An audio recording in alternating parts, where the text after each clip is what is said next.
Hi everyone and welcome to Bad Work Stories Made Good. My name is Karina Rubik and together with my co-host Emma Matthews, we'll be doing exactly that.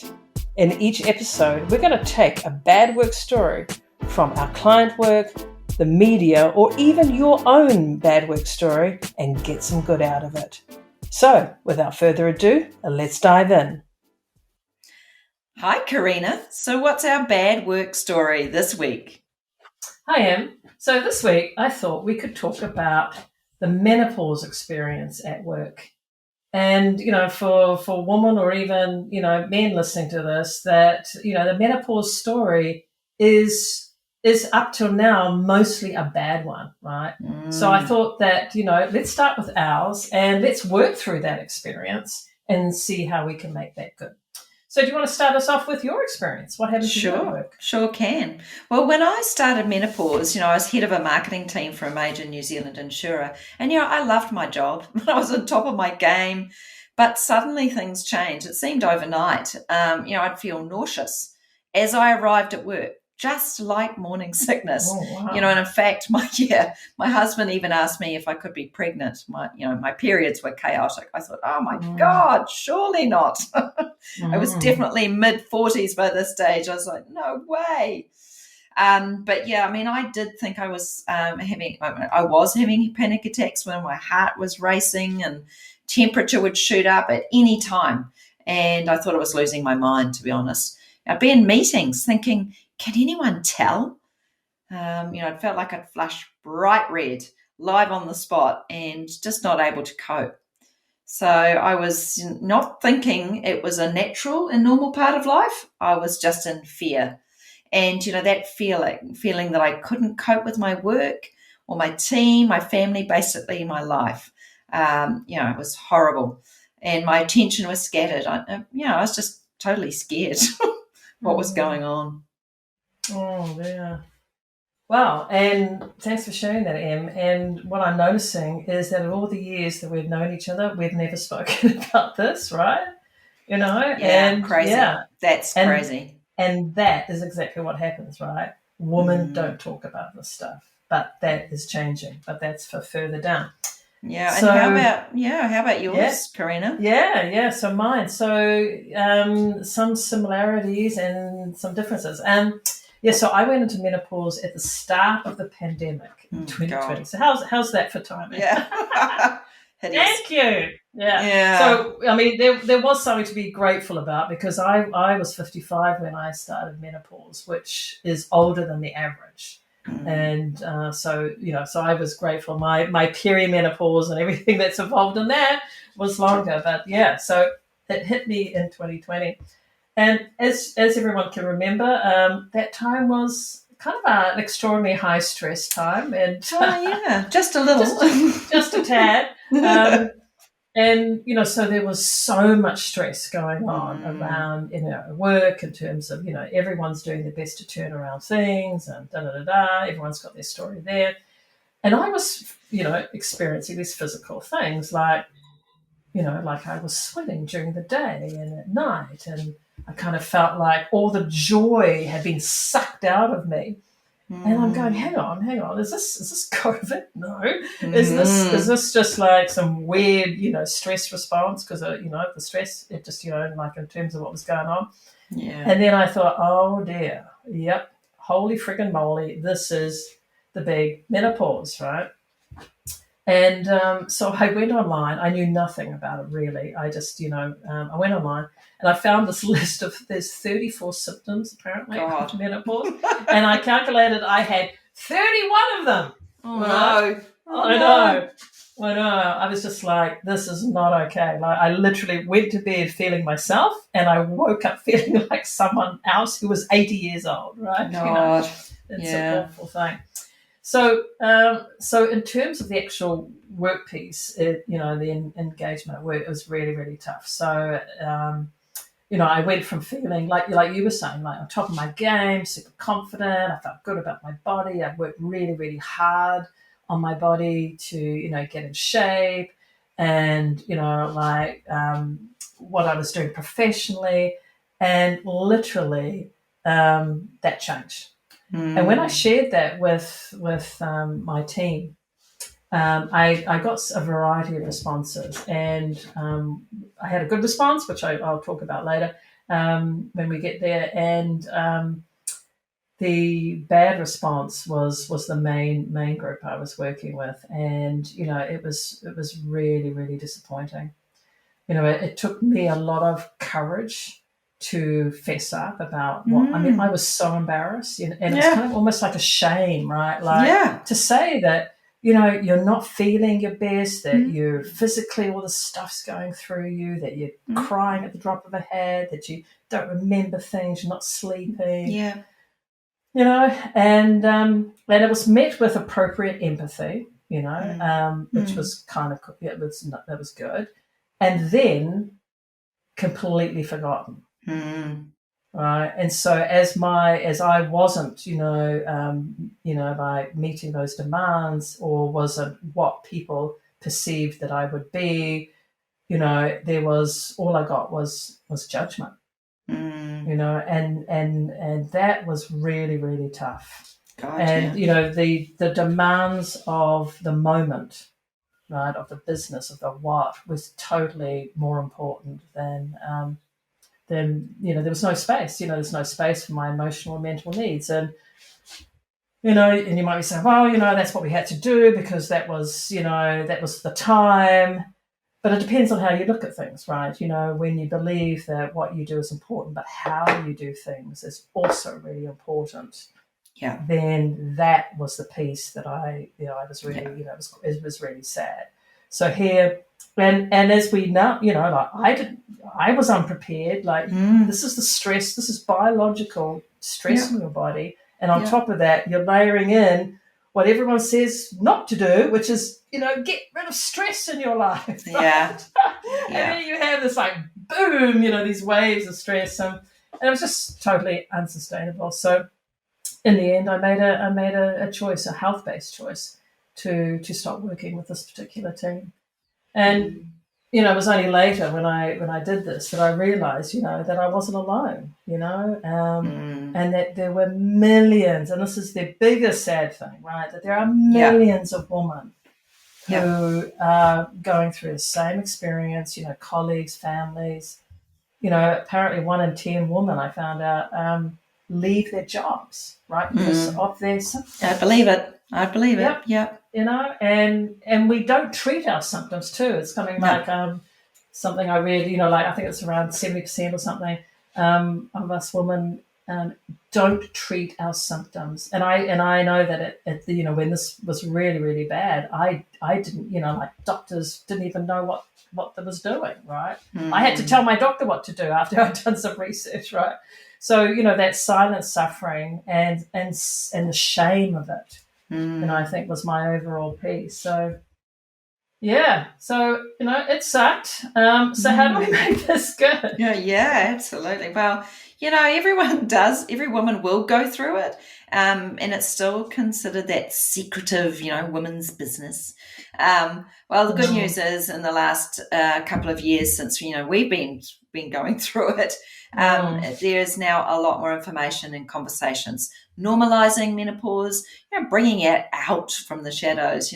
We now see celebrities and ex-models who are all hitting menopause, and they're sharing their stories, in documentaries and mm-hmm. writing books. And in New Zealand, we even have an advocate, Bronda Smith, who, after suffering terribly from menopause, she left her job.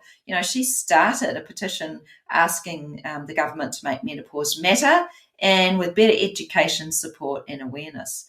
And Jan Tinetti, our Minister for Women, well, she's going through menopause. And, she says, well, everyone knows why I have a fan on my desk because I tell others that I am in menopause.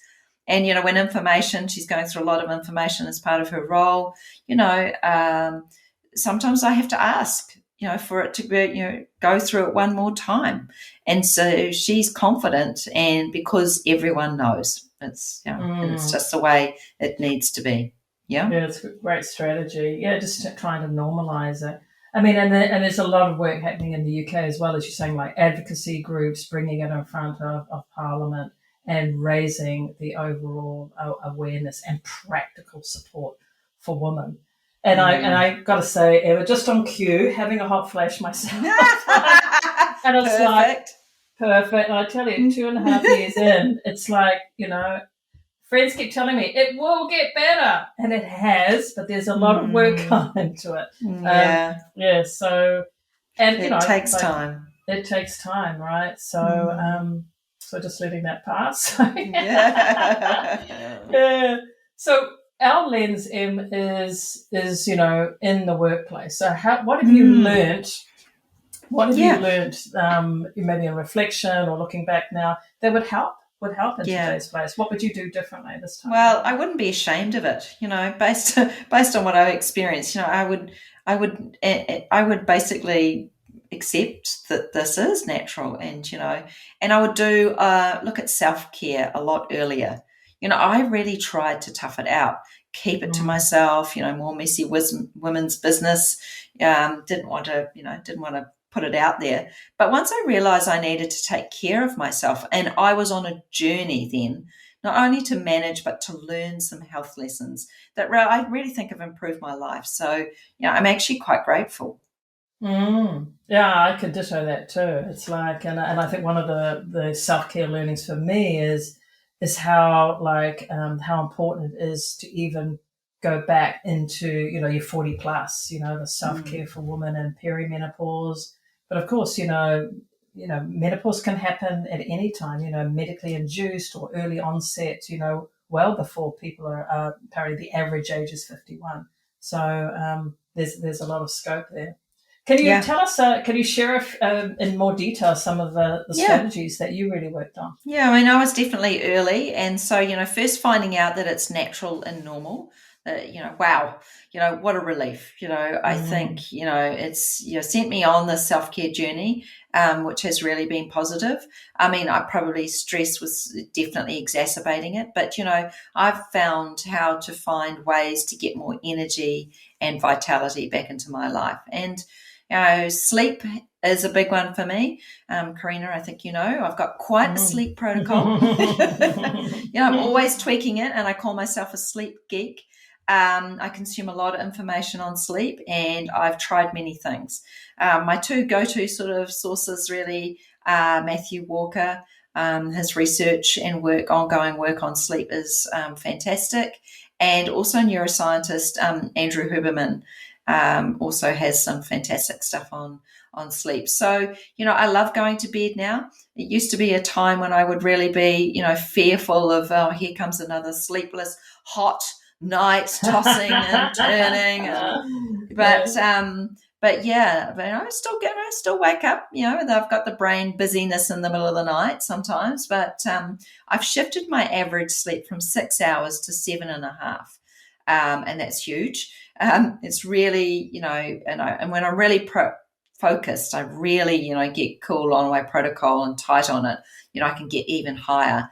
And the rewards are just huge, energy and focus, positivity. I just feel so much better. So sleep's my first. And, second is actually discovering meditation. It's really helped me. Even just simple deep breathing was a real help. In the way to slow my heart rate, allowing that flash to subside, rather than feeding into that panicking, overreacting brain. How do I stop it? Stop. Just actually really calming down helped me. And finally, humor. You're going to need some. You're not going to need some jokes and some female camaraderie along the way. You need to be able to download about this stuff. It's quite ridiculous sometimes, as you said, Karina, jersey on, jersey off, jersey on, jersey was. How many times does one need to layer up and layer down in one meeting? I know, exactly. People think like, what the heck is she doing? Like, support's essential. Exactly. Yeah, I love those. I really love those. Yeah. And I think from my experience, I think the key learning is that when you're drowning in menopausal sweat, you think you're going crazy and you need Dunkin' Donuts on speed dial. It's really hard to sit in a meeting and say, hey, everyone, guess what? I'm in menopause and here's the support I need. And by the way, let's continue on page 341 of the report, right? It's like, what is the foundations you can get in place now beforehand, right? How can we actually open up our culture? Here we go. We're back in team culture, right? Yeah. To have the conversations that maybe you don't want to have, or it's too sensitive, or it's too much information, or we're too, we don't talk about that. But it's like, these are the real needs of the team. Yeah. Right. You don't have someone going from, being a high performer to a poor performer without any reason, or, like you think, gosh, she's normally so positive. Or, hey, she's normally got so much energy. Be curious, find out, help someone.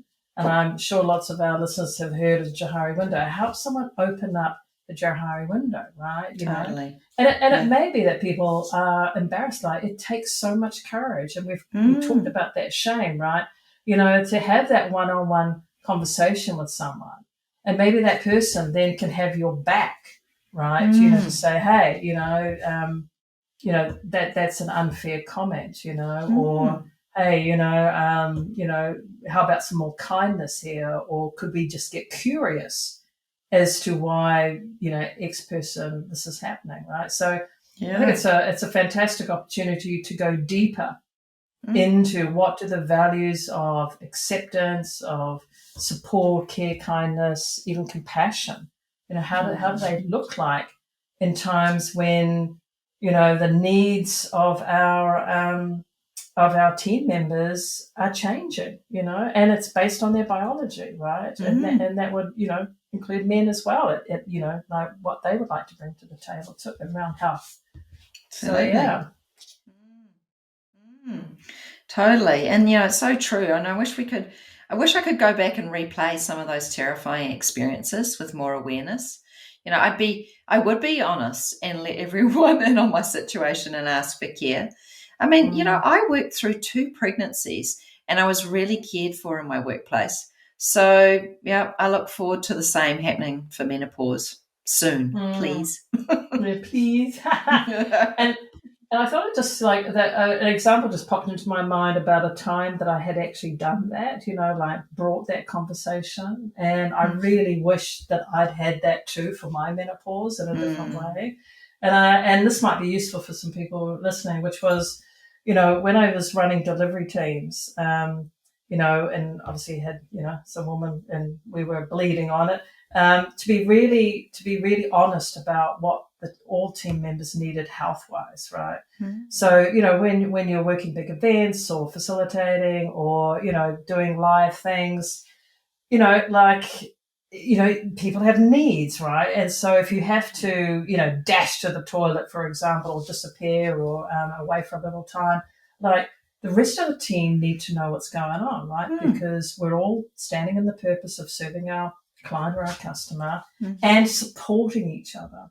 Yeah. So, just actually helping each other understand more of the human side. And, for the woman listening here, how often have, we thought, well, I know I've thought about it. It's like, will I flood? How far away is the toilet? Yeah, can I make it through this meeting? Can I make it through this meeting? Like, yeah, exactly. Like, do I have the, sanitary products in my bag? Like, and if I don't, does someone else? Or where do I, do that? I mean, and then I'm slightly more sensitive to maybe some critical feedback or, maybe a little bit more tearful, or maybe I've got PMT and I'm a little grumpy or a bit shorter than I normally have, right? Yeah. And, and this is not, not only the domain of, people who are bleeding, right? For, men, on the team, it could be, hey, your partner is in this space and you didn't sleep all night. Exactly. Or you're worried about something. Or it could be another piece of family life or human life that we're sharing. Exactly. But this is the stuff that makes it real, right? More real. And I think, that would be the thing, is how do we all get more real about what we need, to really bring our whole selves to work and, really make big contributions, what we're all up for. So, Totally. yeah. And if you're a leader, and you're going through this, or you have got a team, share your story and really get close to it, get open and as we say, curious, and speak up, share it. And if you've been through it, then what would you do differently now? Stop the silence. Yep. Yeah. And get it into the team before you need it. Exactly. So it's a kind of like a protocol, the conversation protocol for teams, keeping Absolutely. it real. Well, we've got some options there, Em. Definitely, so, a couple there to work on, and we hope that it can make your menopause story a good work story. Absolutely. Thanks, Sam. Till next time, everybody. Thank you for joining us. Thanks for listening to Bad Work Stories Made Good with Emma and Karina. We hope you enjoyed this episode and that the perspectives we'd shared stimulate your thinking and are a catalyst for your own reflections and actions. If you have a bad work story you would like to share, get in touch at help@badworkstoriesmadegood.com. And if you enjoyed or have some feedback, please leave a review. We appreciate it.